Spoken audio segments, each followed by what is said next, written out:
everyone, it's Frankie-Lou. I'm coming to you today from the Grow Together kitchen, and we'll be heading out to the barbecue soon.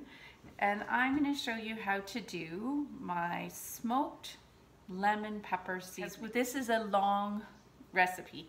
This does take anywhere from 6 to 8 hours to complete. It's a slow smoking process, so you might want to keep that in mind if this is something that you're interested in.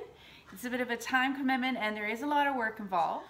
We're making smoked lemon pepper seasoning, right? So what we're gonna do, we're gonna smoke this on the barbecue because my pellet smoker just refuses to work at these temperatures, but my barbecue will. So I've got some alder chips and I've got several handfuls of this. I probably will need more than what I have here by the end of the day because this could be smoking for up to 6 hours. So you want to get that soaking maybe while you're preparing your other ingredients. Well, you're going to need lemons. For the amount that I'm making today, I purchased 3 pounds of organic lemons. I thought it was important to use the organic because I'm not just using the juice, I'm using the zest as well, and I want to make sure they're not waxed. If you have a lemon tree, lucky you. I don't, so I do have to purchase it. I also needed about 2 cups of lovely black peppercorns. Okay, I tried to get these as fresh as I could. You could use colored ones if you like, and they're very pretty, but honestly for the end product and the flavor, I found that some nice high quality black peppercorns work just great. And I used 1 cup of a really coarse sea salt. Now, in some of the other recipes we use fine, but as this product is going to be going into a grinder, you're going to want to grind it up because the peppercorns will need it to be grinded. I thought it's better to use the coarse salt, and also for the long length of smoking that I'm doing, this is good. You may ask, why are you putting salt in your lemon pepper? Well, I tried some attempts with just using pepper, and the taste was so overpowering that I found that it was hard to get the lemony flavor to really stick, and also it was just such a strong flavor. And I like to use lemon pepper quite a bit, so when I use the salt in it, I can convey the smoke flavor and the lemon flavor into the salt much easier than I can into the pepper. And I just found that this worked really well. So that's what I started doing, and I hope to try it. So first of all, we have to prepare our lemons. We're gonna use both the juice and the zest. All right, so I use my handy dandy little rasp grater.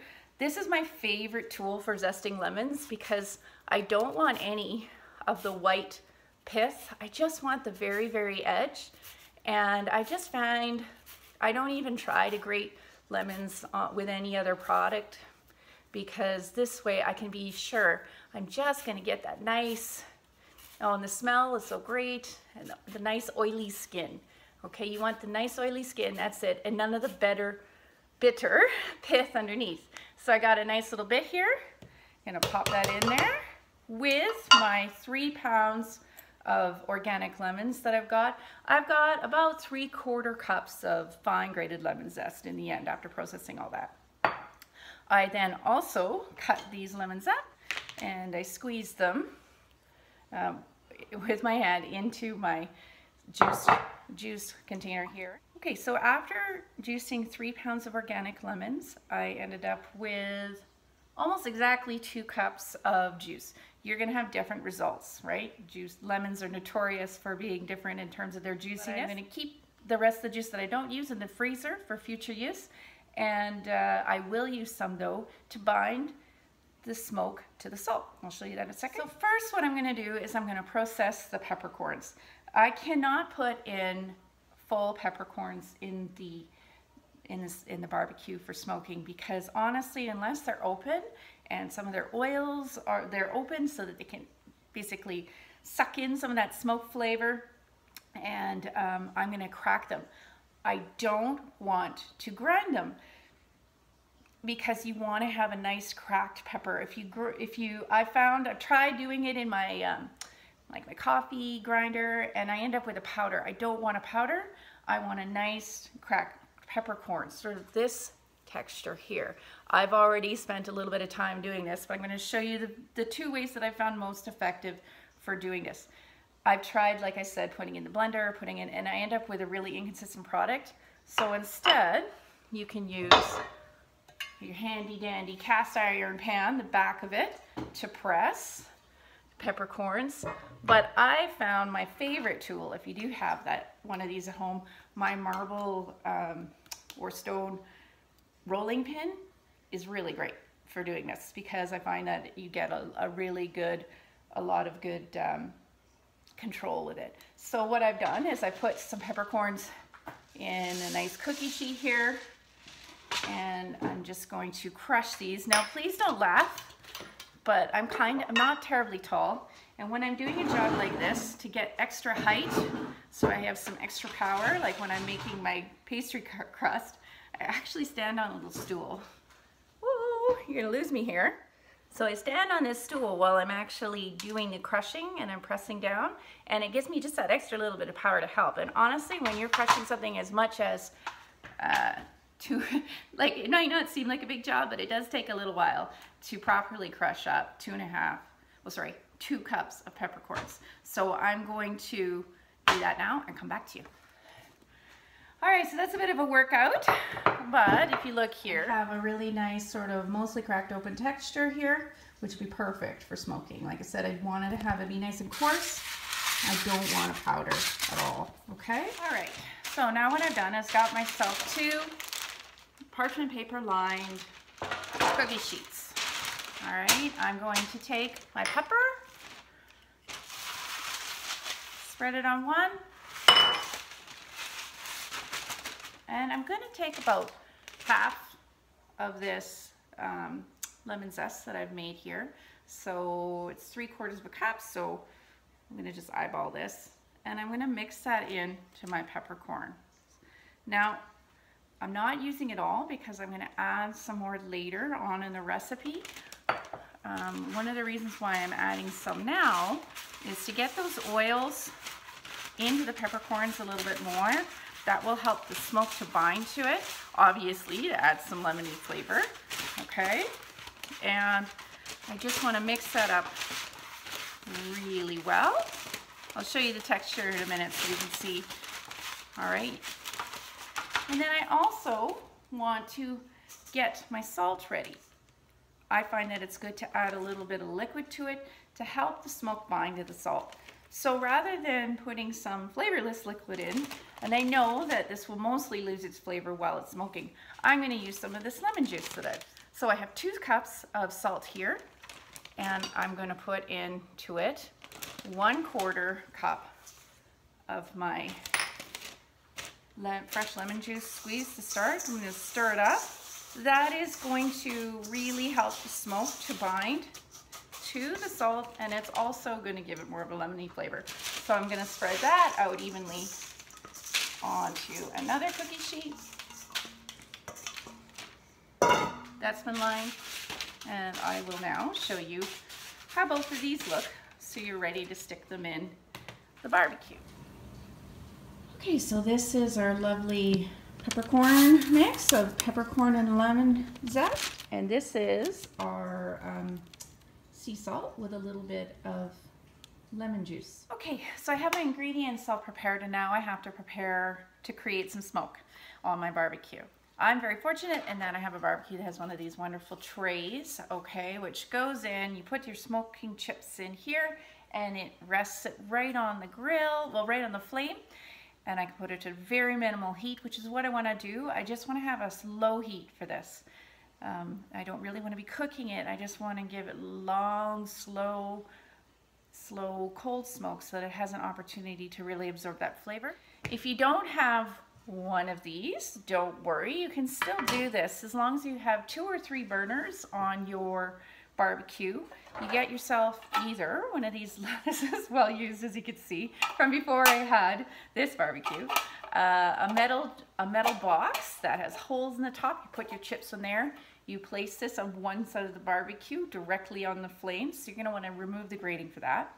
Or even if you don't have one of these, you can create some tinfoil packets full of soaked alder chips or whatever wood you do like to use, and you can place those and replace those as you go along, as long as they're placed directly on the flame, okay, right on the burner. You also want to make sure that you have a nice metal receptacle for your burnt out chips, okay? I also like to have a big jug of water there as well, because once you bring those off, you want to put them somewhere safe and soak them so that you don't have hot ashes flying all over the place. I'm going to load up my lovely tray here with some of these soaked chips.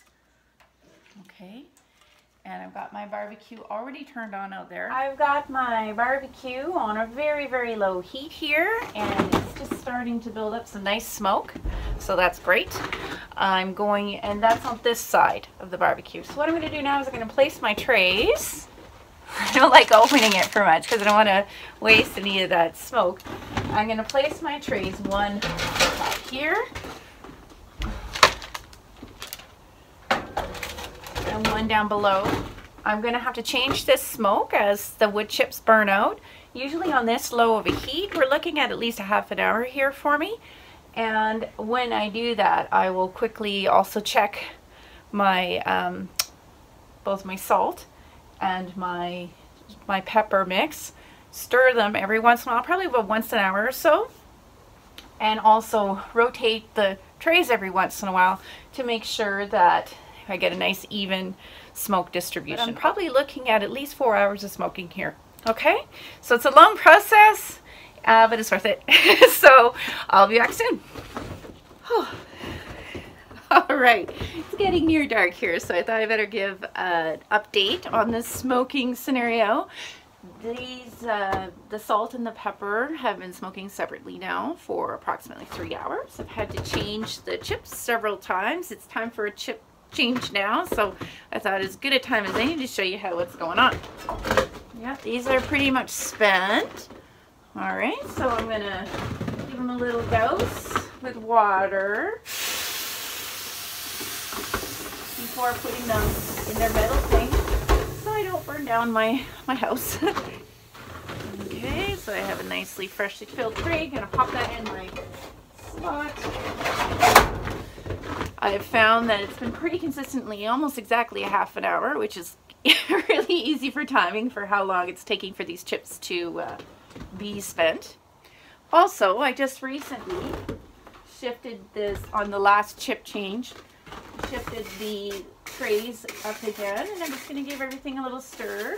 It's starting to smell really good. All right, but at 3 hours, I did check it recently. I'm at 3 hours, still doesn't have anywhere near enough smoke, so I'll probably have those in there for at least another hour and a half to 2 hours before I bring them in for the final stage. But that's how you do that part, and I'll see you soon. All right, and we're back then. It's 6 hours of smoking that I've done now. I've just pulled both my lovely salt in. I'm going to just pop this into my oven. I'm doing this because while the 6 hours of smoking has done a really good job of infusing flavor into the salt, I just want to make sure it's absolutely completely dry before I mix it with anything, and so it'll preserve better. And then we also have the peppercorns that have been smoked with the lemon zest also for 6 hours. And remember that half the lemon zest that we didn't use at the beginning of this whole process? Well, at this point, this is when I add this in. I mix it in again thoroughly, and then I'm going to pop this as well into that oven, which is at 175, and I'll keep an eye on it. I just want everything to be completely and fully dry. Now, adding this remainder of this lemon zest at this point is going to ensure that I have a really, really strong lemon flavor, but I also want to make sure that it's dry. Hence the oven at 175. If you have a dehydrator, you could probably do that as well, but I find it just as easy to pop them in there.